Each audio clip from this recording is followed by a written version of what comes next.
નમસ્કાર વિદ્યાર્થી મિત્રો, પાઠ 14 સાગરનો સુધારો એનો એકાંકી નાટકનો ભાગ 2 આપણે જોઈશું.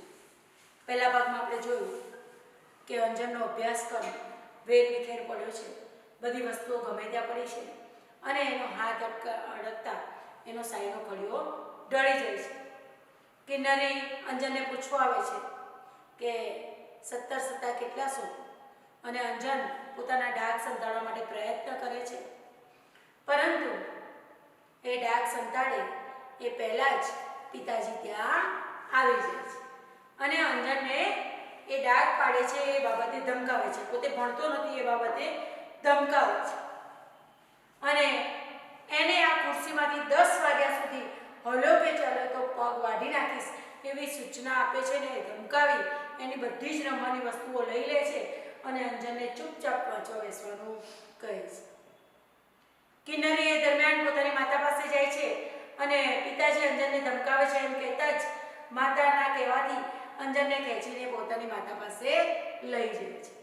આ આપણે દ્રશ્ય 1 માં જોયું કે એના ઉપરથી આપણને લાગે કે અંજન ઉપર પિતાજીનું વધારે પડતું દબાણ હતું. હવે પિતાજીના વધારે પડતા દબાણના કારણે અંજન બીમાર પડી જાય છે અને એ આપણને અંક 2 માં આપેલું છે, એ આપણે જોઈશું.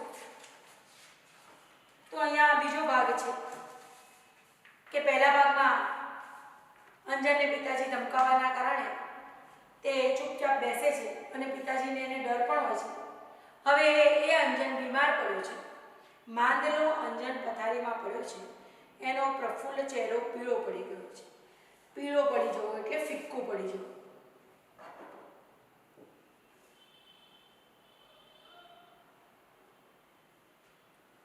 ફિક્કું પડી જવું, આંખોનો તેજ જરા હણાયો હોય તેવું લાગે છે. એની પડખે ઈસ ઉપર કિન્નરી બેઠી છે. અંજનના કપાળ પર, માથા પર, હૃદય પર પોતાનો સુવાળો હાથ ફેરવીને તાકીને અંજન સામે જોતી રહે છે. એટલામાં જ અંજન પાછી વળે છે. અંજન બીમાર પડ્યો છે, પોતાની બહેન તેની સાથે બેસી રહી છે અને પોતાના ભાઈ ઉપર જીવ બાળે છે. એ એના કપાળ ઉપર, માથા ઉપર હાથ ફેરવે છે અને અંજન સામે તાકી રહે છે. એટલામાં અંજન પાછું વળે છે. કિન્નરી એને પંપાળે છે. અંજુ, ભાઈ કાંઈ જોઈએ છે? પહેલા જ અંકમાં આપણે જોયું કે અંજન અને કિન્નરી બે ઝઘડે છે. તો બે ભાઈ બહેન ઝઘડે ખરી, પણ જ્યારે એકબીજાને તકલીફ પડે ત્યારે એકબીજાનો સૌથી વધારે જીવ બળે છે. અહીંયા કિન્નર પંપાળે છે અને અંજુને કહે છે કે ભાઈ તને કંઈ જોઈએ છે? અંજન કહે છે ના રે કિન્નર, મારે તો કાંઈ જોઈતું નથી. તારે રમવા જવું હોય તો જા, તું રમવા જા, હું બીમાર છું, પણ તું શા માટે રમવા નથી જતી? કિન્નર કહે છે ના અંજુ, હું તો અહીં જ બેસી રહેવાય, મારે તો રમવા જવું નથી, હું તો તારી પાસે જ બેસી રહીશ, તું બીમાર છે એટલા માટે. અંજન કહે છે શું કામ? હું બાંધો, એમાં તારે વળી શું કામ ન રમવું? જા ભાઈ. અને અંજન કિન્નરને રમવા માટે મોકલે છે. પણ કિન્નર કહે છે ના ભાઈ, હું કયા મોએ જાઉં નીચું જોઈને? મારે વાંકે તો તું બીમાર પડ્યો, મારે જ તને સાજો કરવો જોઈએ. કિન્નર કેમ એવું કહે છે કે મારે વાંકે બીમાર પડ્યો? કેમ કે કિન્નર અંજુને જ્યારે પૂછવા જાય છે 17 સત્તા કેટલા સો અને અંજુના આંગળા ખરડાયેલા હોય છે, અંજુ કૂદકા મારતો હોય છે, એ જોઈ અને એ પિતાજીને ફરિયાદ કરવા જવાનું કહે છે. પણ એટલામાં જ પિતાજી આવી જાય છે. એટલે કિન્નર એવું માને છે કે પિતાજીને જો એને ના કહ્યું હોત તો પિતાજી એને ન બોલ્યા હોત, ને પિતાજી ન બોલ્યા હોત તો અંજન બીમાર ન થાત. એટલે કે છે મારે વાંકે તું બીમાર પડ્યો છે એટલે હું જ તને સાજો કરીશ. પણ અંજન કહે છે તારે વાંકે? ના ના, હું તડકામાં ખૂબ કૂદ્યો હતો, પછી તાવ ચડે એમાં શી નવાય? તો અંજન જાતે જ કહે છે કે હું તો તડકામાં બહુ જ કૂદ્યો હતો એટલે મને તાવ ચડ્યો છે, અને તાવ ચડે એમાં શી નવાય?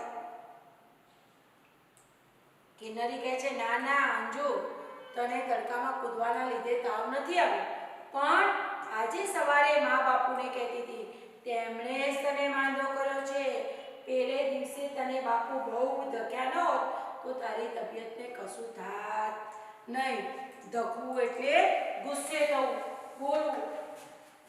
ધક્યા એટલે બોલવું.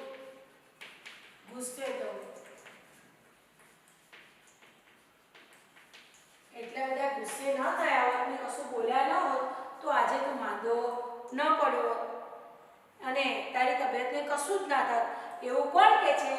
અંજુની માં અંજુના બાપુને કહેતી હતી એવું કિન્નર કહે છે.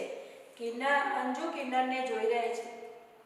પછી માં મને વળતી હતી કે મેં તેને પજવ્યો ન હોત તો બાપુને કંઈ ખબર ન પડત નહીં, મૂળ વાંક મારો જ છે.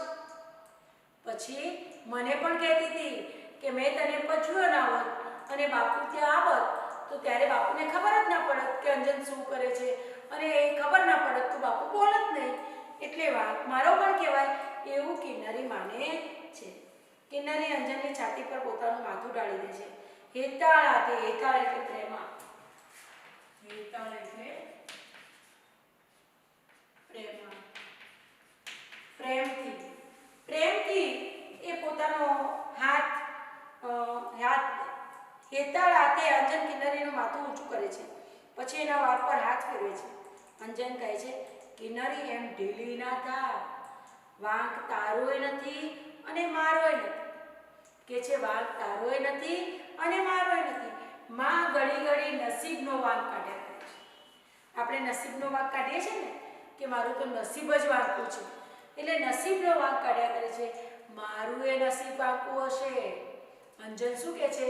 મારું નસીબ વાંકું હશે એટલે જ હું બીમાર પડ્યો. અંજન હસવાનો પ્રયત્ન કરે છે. એ હસવાનો પ્રયત્ન કરે છે, હસી શકે છે, પરંતુ હાસ્યમાં રંગ નથી, ઉમંગ નથી, ચેતન નથી. ઉમંગ એટલે ઉત્સાહ.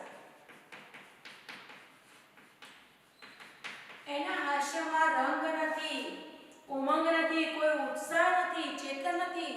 તમે હસો અને ખાલી હસવા ખાતર હસો અને દિલથી બધા મિત્રો ભેગા થયા અને હસો. બે હાસ્યમાં ફરક હોય કે નહીં? એટલે એ હસે છે ખરી, પરંતુ એનું હાસ્ય છીનવાઈ ગયું છે. એમાં કોઈ રંગ કે ઉત્સાહ નથી.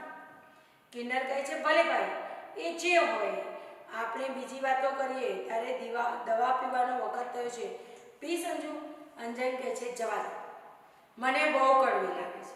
એ પીવું એટલે આંખે અંધારા આવે છે, આંખે અંધારા આવવા. આંખે અંધારા આવવા એટલે ચક્કર આવવા.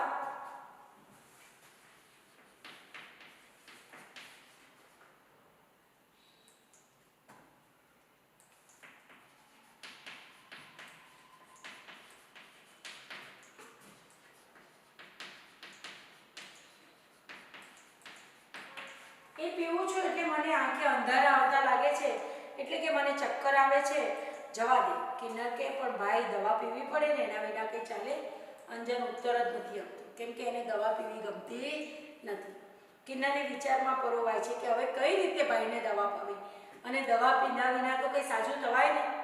એવામાં નિખિલરાય અને સુરેન્દ્રનાથ પ્રવેશે છે. હજુ કિન્નરી અંજનને દવા પાવાનો પ્રયત્ન કરે છે. અંજન દવા પીવાની ના પાડે છે.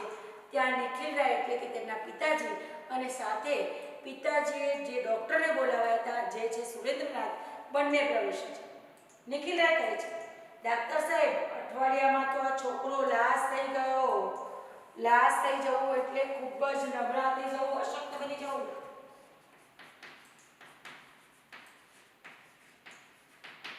અશક્ત બની જવું.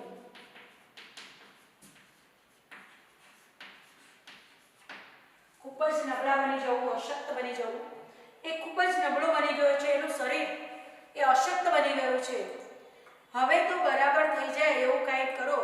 રોજ કેટલો તાવ રહે છે, ક્યારે ચડે છે, ક્યારે ઉતરે છે વગેરે ચિઠ્ઠીમાં લખીને મોકલતો, પણ આજે તો ઘરમાંથી હટ લીધી તમને તેડાવવા. મને થયું વાત વિચારવા જેવી છે. આપણે સામાન્ય તાવ આવે તો પહેલાં આપણે ફેમિલી ડૉક્ટર જે હોય એની દવા લેતા હોય છે, પણ જો વધારે પડતી સમય બીમારી રહે તો આપણે ડૉક્ટરને બતાવવું જરૂરી હોય છે, કેમ કે બીમારીમાંથી કંઈક નવો રોગ લાગુ ન પડે એટલા માટે આપણે બતાવીએ છીએ. આજે પણ ઘરમાંથી હટ કરી કે વારંવાર એને તાવ આવી જાય છે તો ડૉક્ટરને બોલાવો. એટલે આજે સુરેન્દ્રનાથને રૂબરૂ એને જોવા માટે આવેલા છે. સુરેન્દ્રનાથ કહે છે, સારું કર્યું. આવી આળસમાં કોઈ વખત માણસ બાળક ગુમાવી બેસે છે, અને આપણે સામાન્ય તાવ છે એમ કરી અને જો એને ધ્યાનમાં ન લઈએ તો ઘણીવાર આપણી અંદર એવી કોઈ બીમારી હોય કે જે મોટી બની જાય અને ક્યારેક આપણે માણસને ગુમાવી બેસીએ છીએ. ઠીક છે કે આને એવું કાંઈ શું લાગતું નથી, બાકી મામલો બગડી બેસે તો અમારે સુધારવો કેમ? આપણે છેલ્લા સ્ટેજે ડૉક્ટર પાસે જઈએ, પછી આમ કહીએ કે ડૉક્ટર આપણને સાજા નથી કરતો. ક્યાંથી કરે? શરૂઆતના સ્ટેજમાં આપણે પહોંચી જઈએ તો આપણો રોગની દવા થઈ શકે અને આપણે એમાંથી બચી શકીએ. નિખિલભાઈ મનમાં ચીડાય છે, પણ શું કરે? મનમાં એટલા માટે ચીડાય છે કે આ છોકરો છે જ એવો કે મારે એને બોલવું પડે છે. એમ મનમાં ચીડાય છે, પણ કરે શું? અત્યારે તો એના ઉપર ગુસ્સો ના કરી શકાય, કેમ કે અંજન બીમાર પડેલો છે. સાહેબ, છોકરો દવા બરાબર પીવે છે? ડૉક્ટર પૂછે છે. નિખિલભાઈ સીસી સામે જુએ છે અને કિન્નરી તેજ બળે દવા કાઢીને અંજનને આપે છે. થોડી વાર આપણે પહેલા જોયું કે કિન્નરી અંજનને દવા આપે છે, પણ અંજન દવા પીવાની ના પાડે છે. હવે કિન્નરી બહુ હોશિયાર છે. એને લાગ્યું કે પિતાજીને ડૉક્ટર છે અને અત્યારે જો દવા આપીશ તો ભાઈ દવા પીવાની ના પાડશે નહીં, એટલે તરત જ એ દવા લઈ આવે છે અને કાઢીને આપે છે. અને અંજન જે દવા પીવાની ના પાડતો હતો એ તરત જ દવા ગગડાવી જાય છે. કોની બીકના કારણે? પિતાજીની બીકના કારણે. અને સાથે સાથે મોં ન બગડે તેવો પણ પ્રયત્ન કરે છે.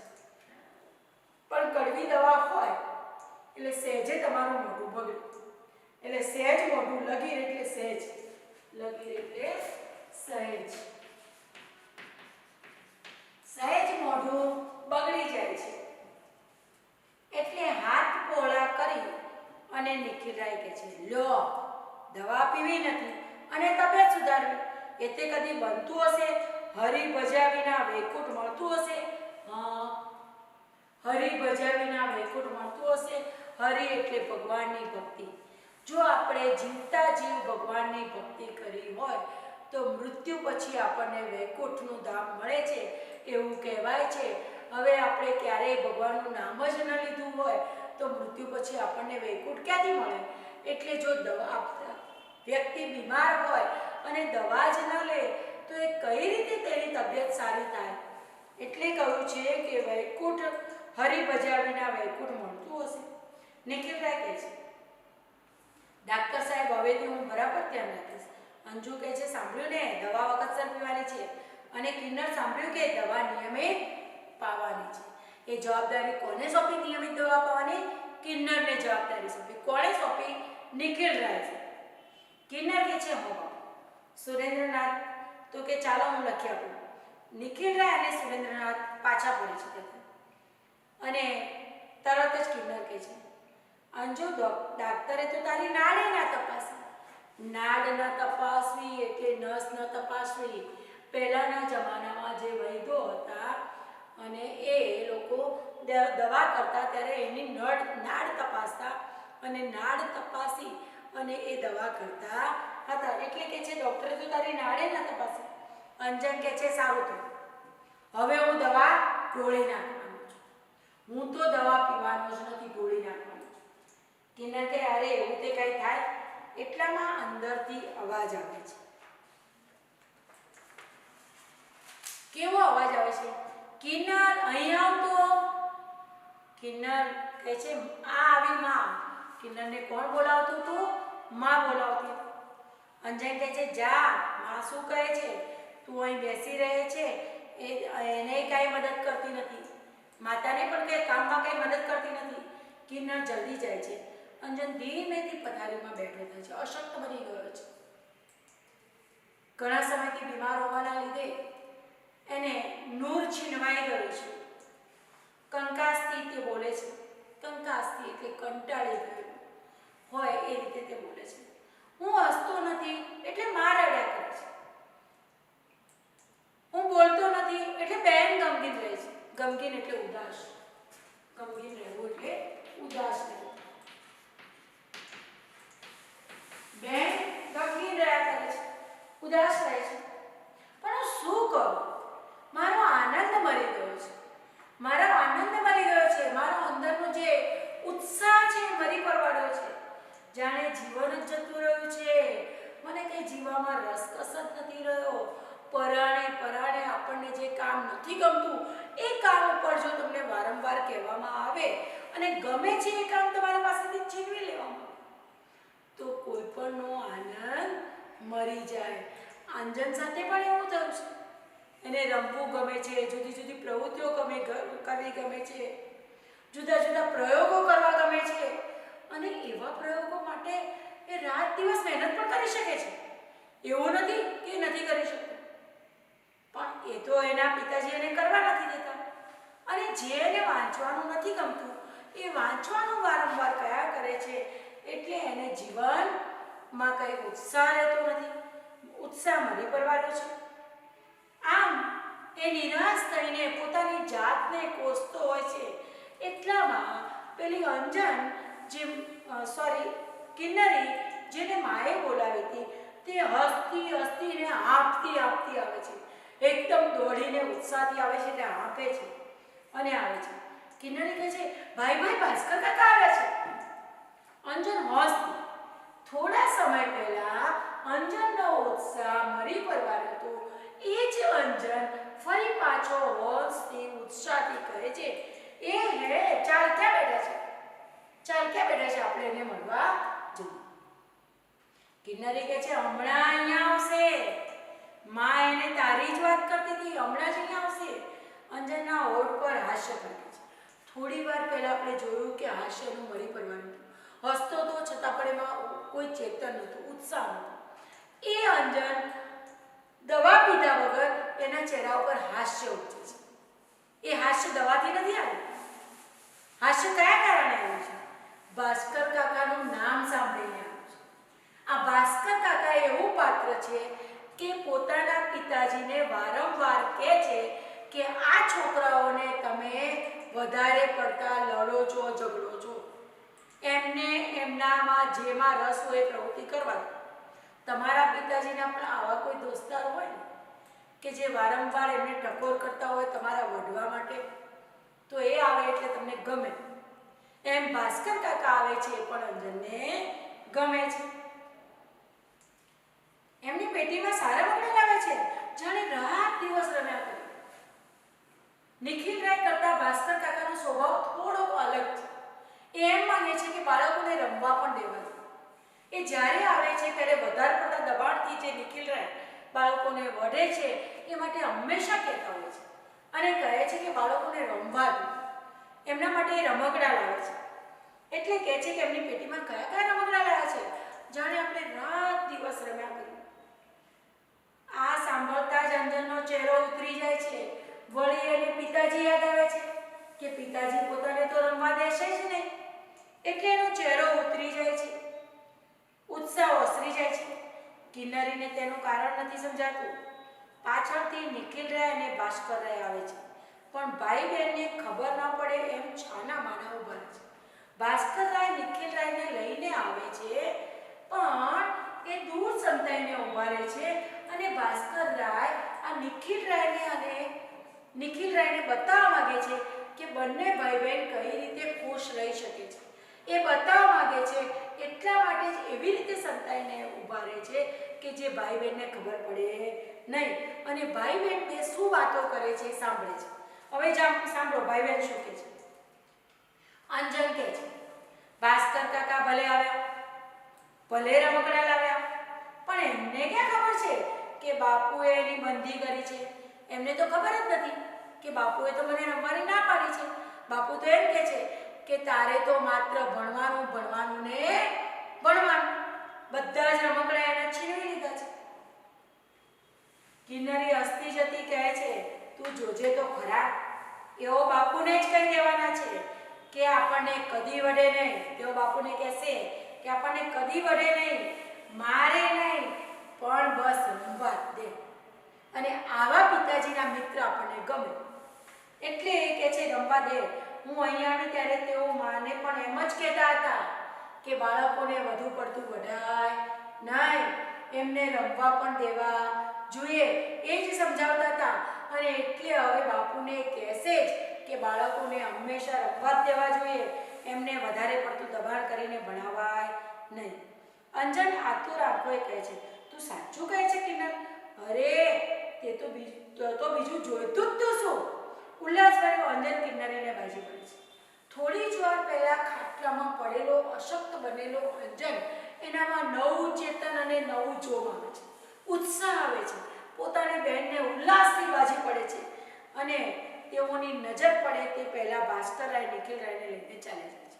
હવે અંજનને આ બે ભાઈ બહેનની વાતો સાંભળી બંને ભાઈ બહેન કેટલા ખુશ છે। એ બીમારી તાવ ચડ્યો છે, એ શેના કારણે ચડ્યો છે? એ પિતાજીની બીકના કારણે ચડ્યો છે। આ જ વસ્તુ ભાસ્કરરાય નિખિલરાયને સમજાવવા માંગે છે, એટલે જ છાને છૂપે બે ભાઈ બહેનની વાત એમને સંભળાવી અને પછી સાચવીને ભાસ્કરરાય નિખિલરાયને લઈને ત્યાંથી ચાલ્યા જાય છે। હવે ત્રીજું દ્રશ્ય છે। ત્રીજા દ્રશ્યમાં આ વસ્તુ બતાવ્યા પછી ભાસ્કરરાય નિખિલરાયને સમજાવવાનો પ્રયત્ન કરે છે કે અંજન ખરેખર એક હોશિયાર અને સારો વિદ્યાર્થી છે, એક જીવનમાં કંઈક કરી શકે એવો છે, માત્ર એને ભણવામાં રસ નથી પણ એને જે પ્રવૃત્તિમાં રસ છે એ પ્રવૃત્તિમાં વાળવો જોઈએ અને એના ઉપર આટલું બધું ભણવાનું દબાણ કરાય નહીં, એનો વિકાસ ત્યાં કુંઠિત થાય છે, એનો વિકાસ થાય એવું કાર્ય કરવું જોઈએ, આવો સમજાવવાનો પ્રયત્ન ભાસ્કરરાય કરે છે અને એ આપણને અહીંયા ત્રીજા અંકમાં આપેલું છે। તો હવે આપણે જોઈશું આ ત્રીજો ભાગ। તો ત્રીજા ભાગમાં નિખિલરાય અને ભાસ્કરરાય સુશોભિત એવા દીવાનખંડમાં આવે છે। દીવાનખંડ એટલે બેઠક રૂમ, જે આપણે બેઠક રૂમ હોય છે એ।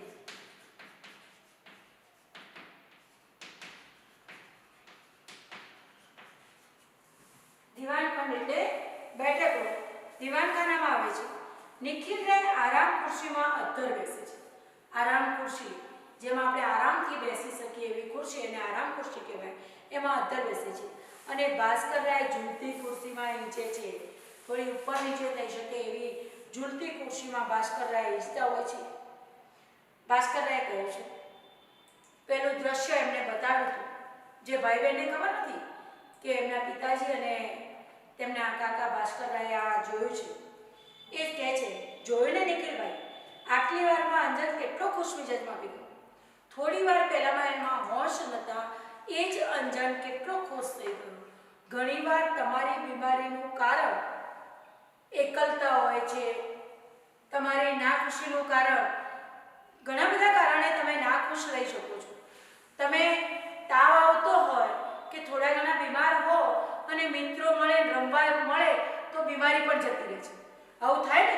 તમને ગમતી વસ્તુ આવે તો તમારી બીમારી છૂ થઈ જાય છે।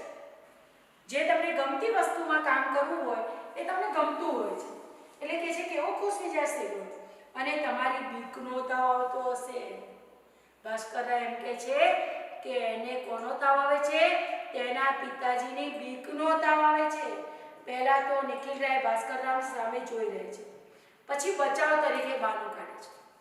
હવે કંઈક બચાવ તો કરવો ને, કે પોતે વઢે છે કેમ કે એમાં બાળકનો વાંક છે એવું દરેક માતા પિતા કહેતા હોય છે, અમારે એને બોલવું નથી હોતું, પણ એ કામ જ એવા કરે છે કે અમારે બોલવું પડે છે, એટલે એ કહે છે, નિખિલરાય કહે છે, ભાસ્કરભાઈ તમે એનો મને ખોટો દોષ દો છો, દોષ એટલે આરોપ, મારા ઉપર ખોટો દોષ મૂકો છો, મારા ઉપર ખોટો આરોપ મૂકો છો। અંજુના લક્ષણો તમે જાણતા નથી। મહિના દાડા પહેલા એક કોલસોનો એક મોટો કટકો લઈને એનો ભૂક્કો કરતો, એક કોલસાનો મોટો કટકો લઈને એનો ભૂક્કો કરતો હતો। ભાસ્કરરાય કહે છે, શા વાસ્તે, શા માટે? નિખિલરાય કહે છે, મેં પૂછ્યું ત્યારે કહે કે કોલસામાંથી સાકર બને છે, એવું એણે વાંચ્યું છે। હવે જુઓ, અંજનને શોખ શરૂ છે, એ કઈ પ્રવૃત્તિ કરવીને ગમે છે એ અહીંયા બતાવી છે, પણ એને નિખિલરાય સમજી શકતા નથી। એ કહે છે કે કોલસામાંથી સાકર બનાવતો, એને ક્યાંક એવું વાંચ્યું હશે કે કોલસામાંથી સાકર બને છે, એવું વાંચ્યું હતું એટલે એમાંથી સાકર શોધતું હતું। આવું એકવાર નથી બન્યું, નિત નવા ઉન્નત, રોજ કંઈક નવા પ્રયોગો, કંઈક એ વાંચે છે તો એને પ્રયોગ કરે છે અને પ્રયોગ કરીને સિદ્ધ કરવાનો પ્રયત્ન કરે છે। તો એક તો એને સારી વસ્તુ કહેવાય કે જે વાંચે છે એ વાંચીને શોધીને પ્રયોગ કરીને એને સિદ્ધ કરી શકાય? થોમસ આલ્વા એડિશન છેલ્લી પાટલીએ બેસતા હતા, ઘેર એમને પ્રયોગશાળા હતી, રોજ આવા નિત્ય નવા પ્રયોગો કરતા હતા. શિક્ષક ભણાવે ત્યારે એમને મગજમાં કંઈ રહેતું જ નહીં, એટલે શિક્ષકોને લાગતું કે આ તો એક સામાન્ય વિદ્યાર્થી છે. એમની મા એને જાણતી, કેમ કે શાળામાં આવતા ત્યારે શું કરતા, ઘેર જે પ્રયોગો કર્યા હોય એના વિશે જે વિચાર્યા કરે, એટલે એમનું મગજ ત્યાં ચાલતું હોય. અહીંયા શાળામાં જે શિક્ષક ભણાવે એમાં એમનું મગજ ચાલે નહીં. અને એ થોમસ આલ્વા એડિશન, આ વીજળીની શોધ કરનાર અને આપણને કેટલીય શોધ કરીને આપી એવા એક વૈજ્ઞાનિક બને. એટલે એવું નથી હોતું કે માત્ર ભણવામાં જ જેને રસ હોય, અભિરુચિ હોય એ જ આગળ આવી શકે. એટલે કહે છે કે કેટલા ઊંડા કહો, મારે તો ક્યાં સુધી આંખ આડા કાન કરવા, આંખ આડા કાન કરવા, એટલે કે વાતને ધ્યાનમાં ન લેવી. આંખ આડા કાન કરવા એટલે વાતને ધ્યાનમાં ન લેવી.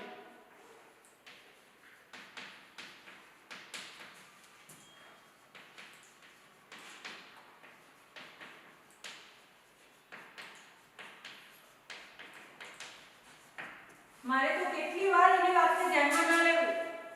હવામાં હાથ વીંજી એમાં ભણવાનું તો ક્યાંય નામ ન મળે, અને નકામા થોથા જોડે, થોથા એટલે મોટા પુસ્તકો,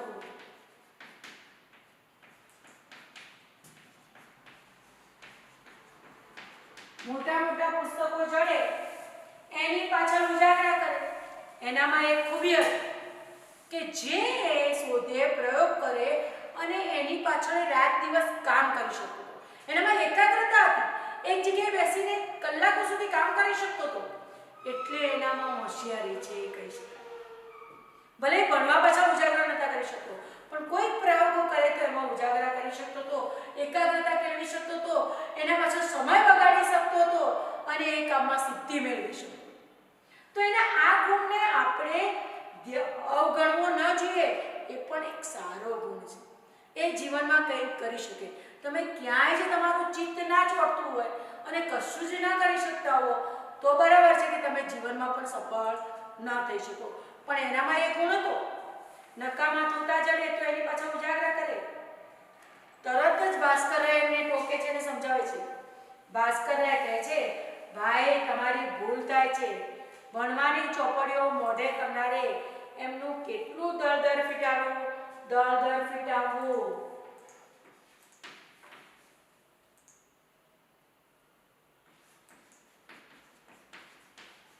એટલે કે ગરીબી દૂર કરવી.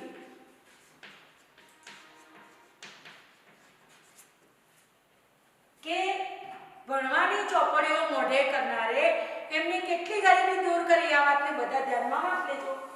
એવા તો ચોટે ચોટે રજવે છે. ચોટું એટલે ખબર છે, ગોધરું. ગામમાં જે ગોધરું હોય ને, પાદર, એને કહેવાય ચોટું. પાદર સોસાયટીના નાકામાં જે લોકો હોય ને એવા લોકો, એટલે કે એ તો ચોટે ચોટે રખડે છે. એવા તો ચોટે ચોટે રજડે છે. એટલે કે છે કે ભણવાની ચોપડીઓ મોઢે કરનારા ચોટે ચોટે રજડે છે. આપણા વર્ગમાં કાયમ પહેલા 5 ની અંદર નામ રાખનાર રાજારામને મહિને માન 35 રૂપિયા મળે છે. 35 રૂપિયા એટલે 35 રૂપિયા. 35 રૂપિયા મળે છે. અને પેલો છેલ્લા બાકડે પડી રહેનાર રામલાલે લોખંડના ધંધામાં બંગલો બાંધ્યો. બધું આપણી નજર સમક્ષ છે. એટલે આવું ના કહેતા ઘેર જઈને. આ તો જે છોકરાઓ ભણે છે એમ કહે છે કે પેલો જે ભણતો હતો એ માત્ર 35 રૂપિયામાં નોકરી કરે છે, અને છેલ્લી બેન્ચીસે બેઠેલા રામલાલ એ લોખંડનું કારખાનું કર્યું અને એને મોટો બંગલો બનાવ્યો. આવું બની શકે. ધંધો કરે, ધંધો નોકરી કરતા હંમેશા આગળ જ આવે, પણ ભણવાનું છોડી નહીં દેવાનું. ભણવું પણ જરૂરી છે. ત્યારે ચાલતું હતું, હવે ચાલતું નથી. આમ એમને સમજાવે છે કે જે વિદ્યાર્થીમાં કે જે બાળકમાં કંઈક કામ કરવાની વૃત્તિ છે, કંઈક કરી શકવાની તાકાત છે, એકાગ્રતા છે, રાત દિવસ મહેનત કરવાની એનામાં ધગશ છે, તો એ ભણશે નહીં અને ધંધો કરશે તો પણ આગળ આવશે. ભણવું એકલું જરૂરી નથી. ભણીને જે લોકો નોકરી કરે છે કેટલા મેળવી શકે? અત્યારના જમાનામાં વધારે 50,000, 60,000, લાખ, 1.5 લાખ. પણ એના કરતાં ધંધો તો આગળ જ આવે. એટલે ઘેર જઈને એવું ના કહેતા કે ભણવું જરૂરી નથી. ભણવું જરૂરી છે. અત્યારે તો ભણ્યા વગર ધંધો પણ નહીં કરી શકો, કેમ કે બધું કામ ઇંગ્લિશમાં આવ્યું, કોમ્પ્યુટરમાં કામ કરવું પડે, એટલે ભણવું પણ એટલું જ જરૂરી છે. પણ સાથે સાથે એમાં આપણામાં કામ કરવાની ધગશ હોય, એકાગ્રતા હોય તો આપણે ધંધામાં પણ આગળ આવી શકીએ છીએ. જેનામાં અત્યારે આળસ છે અને ધંધો નથી કરી શકતા, તો એ ધંધો પણ નહીં કરી શકે. ભણી નહીં શકે તો ધંધો પણ નહીં કરી શકે. ત્યાં તો એટલું સાંભળતા જ નિખિલ રાય ગરમ થઈ જાય છે. એટલે મારે એને લોઢાના કારખાનામાં મોકલવાનો એમ? ભાસ્કર રાય હસીને કહે છે, ગુસ્સે ન થશો. પણ હું માનું છું કે અંજનમાં બુદ્ધિ છે. ગુસ્સે થવાની જરૂર નથી. બધા જ ભણવામાં હોશિયાર એવું ના હોય. બધાને જુદી જુદી પ્રવૃત્તિમાં રસ હોય. ઘણા ધંધાવાળાના છોકરા એવા હોય કે પિતાજી એવું ઈચ્છતા હોય કે મારું બાળક મારા ધંધામાં આવે, પણ એને ભણવામાં રસ હોય. એ કહે છે કે ગુસ્સે ના થશો. હું એમ માનું છું કે અંજનમાં બુદ્ધિ છે, એનામાં શક્તિ છે. એટલે હું માનું છું કે તમે એને રૂંધી ન રાખો. એનામાં જે શક્તિ છે, જે તાકાત છે, એનામાં જેનો રસ છે, એ કામમાં એને વાળો. એના વિકાસને રૂંધી ના રાખો. એને સાચા માર્ગે વળવા દો. અને એને સાચા માર્ગે વાળશો તો અંજનનું જીવન ક્યાંય ભણાય નહીં, પણ પ્રફુલ્લિત જવા દો. તમે એને પરાણે ભણવા બેસાડો છો એટલે એનું જીવન હણાય છે, એનો વિકાસ કુંઠિત થઈ જાય છે, એનો વિકાસ અટકી જાય છે. જેને જેમાં રસ છે એમાં વાળો. કોઈક વિદ્યાર્થી છે ભણવામાં રસ નથી, એને રમતગમતમાં રસ છે, તો એને એક ક્ષેત્રમાં વાળો. એ ક્ષેત્રમાં એ આગળ આવશે. કોઈને ફિલ્મ અને નાટ્યમાં રસ છે તો એને એક ક્ષેત્ર આપો. જેને જે ક્ષેત્રમાં રસ હોય એ જ ક્ષેત્રમાં વાળવું જોઈએ. છોકરાને કોમર્સ રાખીને સીએ થવું છે, પણ પિતાજીને સાયન્સ રાખીને ડોક્ટર બનાવવો છે, તો એ ડોક્ટર બનાવવાની પિતાજીની જીદ છે ખોટી છે. એને જે વિષયમાં રસ છે એ જ વિષય એને રખાવવો જોઈએ, અને તો જ એનો વિકાસ થઈ શકે. એટલે માતા પિતાએ પણ બાળકને ખોટી રીતે દબાણ કરી એમને ન ગમતા વિષયો પર ભણાવવાનો જે આગ્રહ રાખે છે એ ખરેખર ખોટો છે. બાળકની ઈચ્છા પણ જાણવી જોઈએ. એને શેમાં રસ છે એ જાણી અને એક ક્ષેત્રમાં એને આગળ વધવા દઈએ તો જ બાળકનો વિકાસ થઈ શકે છે. એ કહે છે કે એક કોલસામાંથી સાકર શોધનારો કોઈક દિવસ જગતને નવો અજવાળો આપશે, કંઈક નવો અજવાળો આપી શકશે, કંઈક કરી શકશે. નિખિલ રાય પર આની અસર જણાય છે. નિખિલ રાયને ભાસ્કર રાયની વાત સમજાય છે, સાચી લાગે છે. કેમ કે અંજન ભલે ભણતો નથી, પણ એકાગ્રતાથી કામ તો કરી જ શકે છે. કોઈ કામ એના હાથમાં આવી જાય તો રાતના ઉજાગરા કરીને પણ એને પૂરું પાડે છે. એટલે એનામાં તાકાત તો છે જ, શક્તિ તો છે જ, કામ કરવાની શક્તિ છે. એટલે એની અસર એમનામાં થાય છે અને તદ્દન મૌન જાવે છે. ભાસ્કર રાયને ત્યાંથી સંતોષ ઉપજે છે. એમને લાગે છે કે પોતે જે નિખિલ રાયને પોતાના મિત્રને સમજાવ્યું છે એની અસર એમના ઉપર થઈ રહી છે. ખુરશીમાંથી ઊભા થઈ તેઓ બારણે પહોંચે છે. બૂમ પાડે છે, અંજુ, કિન્નર અહીં આવો. કિન્નરી આવી પહોંચે છે. કિન્નર કહે છે, શું કહ્યું કાકા? ભાસ્કર કહે છે, અંજન ક્યાં? અંજન આવે છે. કિન્નરી ભારતી કહે છે, આવો. ભાસ્કર ધીરેથી કહે, જાઓ લતા ભાભીને કહો કે તમને રમકડા વેચી આપે. કિન્નરી તો તરત જ ઉપડી જાય છે, પણ અંજન જઈ શકતો નથી. કેમ નથી જતો? એને પિતાજીની પરવાનગી લેવાની ઈચ્છા હોય છે. એને પિતાજીની ડર લાગે છે. અંજનની આંખો નિખિલ રાય ભણી હોય છે, જાણે જવાની રજા ના માંગતો હોય એમ અંજન ઊભો રહે છે. નિખિલ રાય શાંતિથી કહે છે, જા. ઉમંગથી ઉછળતા પગલે અંજન કિન્નરીને પકડી પાડે છે. થોડી જ વાર પહેલા તાવ આવતો હતો, પલંગમાં પડ્યો હતો, બીમાર હતો, અશક્ત બની ગયો હતો. એ હસી નતો શકતો, એવો અંજન દોડી અને ખુશીથી કિન્નરીને ભાજી પડે છે અને પકડી પાડે છે. ભાસ્કરરાય બતાવે છે નિખિલરાયને, કહે છે જોયું. અને નિખિલરાય પોતાની ભૂલ સ્વીકારી હોય તેમ આડું જોઈ જાય છે. ભાસ્કરરાય પડખે પડેલું છાપું ઉગાડે છે. અંદરથી આવતો અંજન અને કિન્નરીનો મીઠો કિલોલ બંનેના કાને અથડાય છે. આમ અંજન એ દુઃખી હતો, એકદમ આનંદમાં આવી જાય છે, ખુશ થઈ જાય છે અને બંનેનો હસતો હસતો અવાજ એ બંનેને સંભળાય છે. આમ ક્યારેક આપણે પણ જાણતા અજાણતા બાળકનો વિકાસ તેમના મા બાપ રૂંધતા હોય છે. એ ખરેખર એનો જેમાં રસ હોય એમાં એને વાળવું જોઈએ. તમને પણ ઘણીવાર તમારા મમ્મી પપ્પા વળતા હશે, પણ એ પણ તમારા સારા માટે વળતા હશે. ખરેખર એમની વાતને પણ ધ્યાનમાં લેજો અને અનિયમિત હોય તો નિયમિત બનજો. પણ તમારો જે રસનો વિષય હોય એને ચોક્કસ તમારા માતા પિતાને જણાવજો, તો એ પણ તમને રસપૂર્વક એ કાર્ય કરવામાં આગળ વધારશે. હવે આપણે થોડાક પ્રશ્નોના જવાબ જોઈ લઈએ. નીચેના વાક્યના પ્રશ્નોના જવાબ એક એક વાક્યમાં લખો. અંજનનો સાયનો ખડિયો કઈ રીતે ઢોળાઈ ગયો?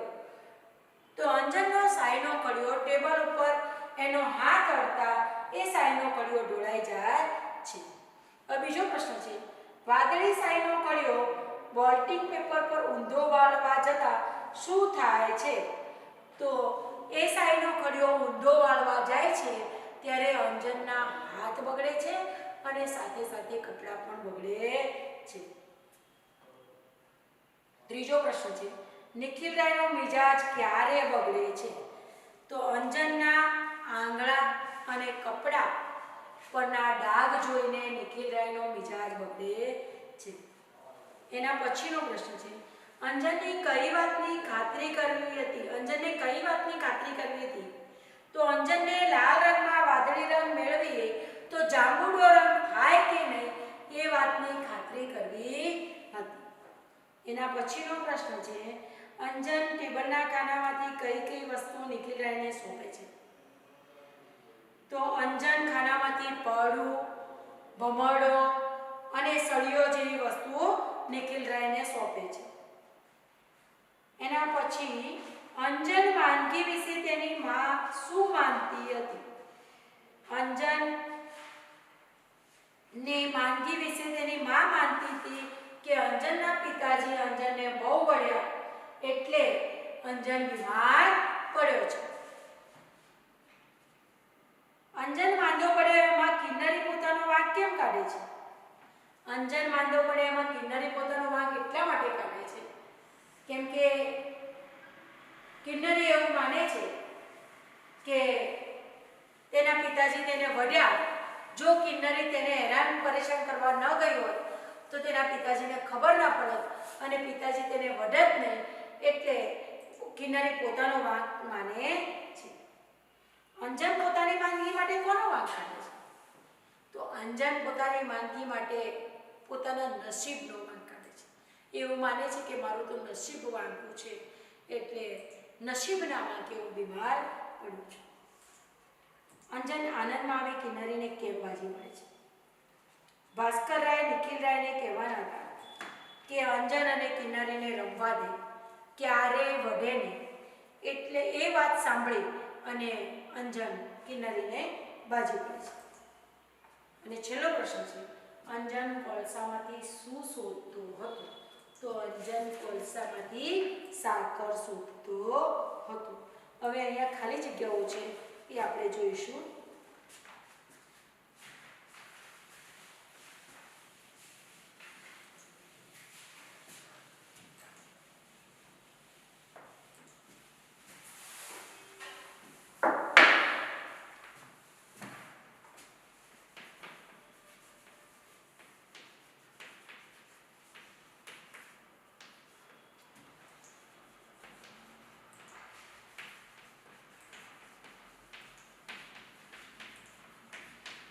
અંજને લાલ રંગમાં વાદળી રંગ મેળવતા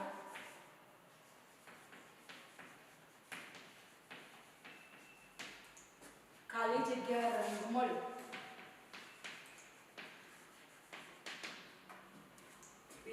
ખાલી જગ્યા છે આપણી, પછી ખાલી જગ્યા જવાબ જોઈએ.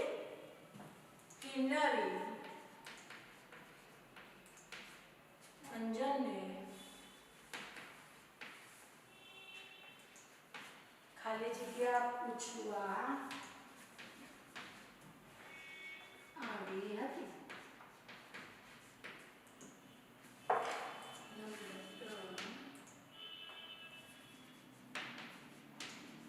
અંજન કિન્નરીને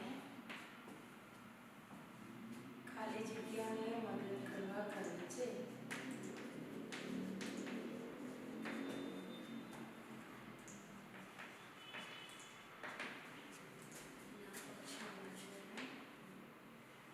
ભાસ્કર કાકા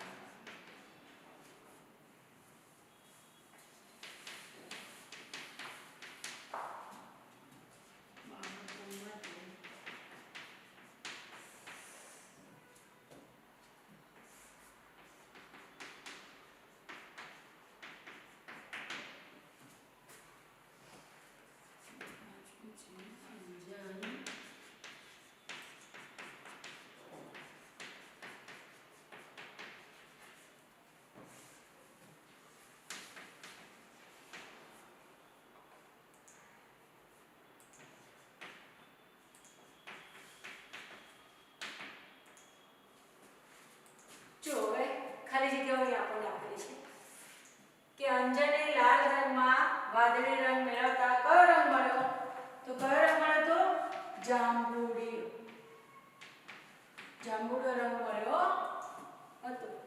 કિન્નરી અંજનને ખાલી જગ્યા પૂછવા આવી હતી. શું પૂછવા આવી હતી? 17 સત્તા કેટલા સો? 17 સત્તા કેટલા સો પૂછવા માટે આવી.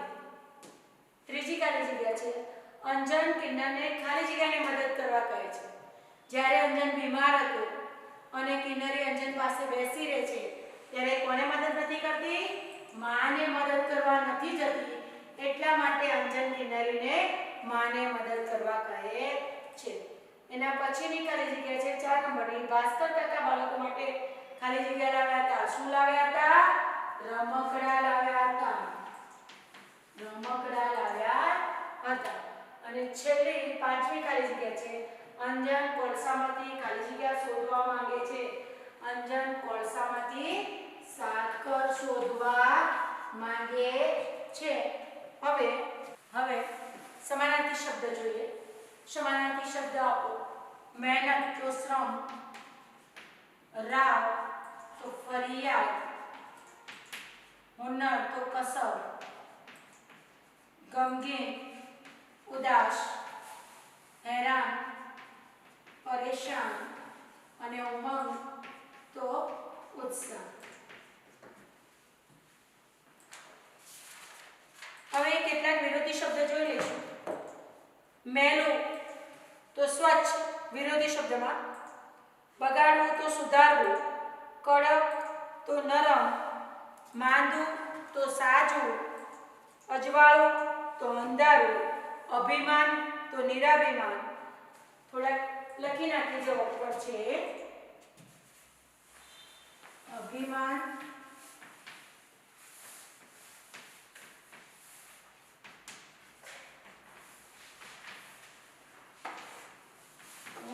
નિરાભિમાન,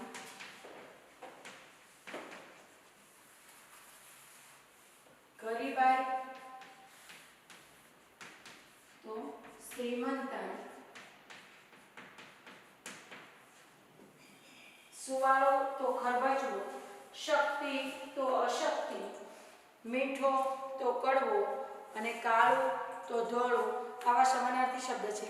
રૂઢિપ્રયોગના અર્થ જે પણ આવતા હતા આપણે પાઠ ચલાવતા જોઈ લીધા છે.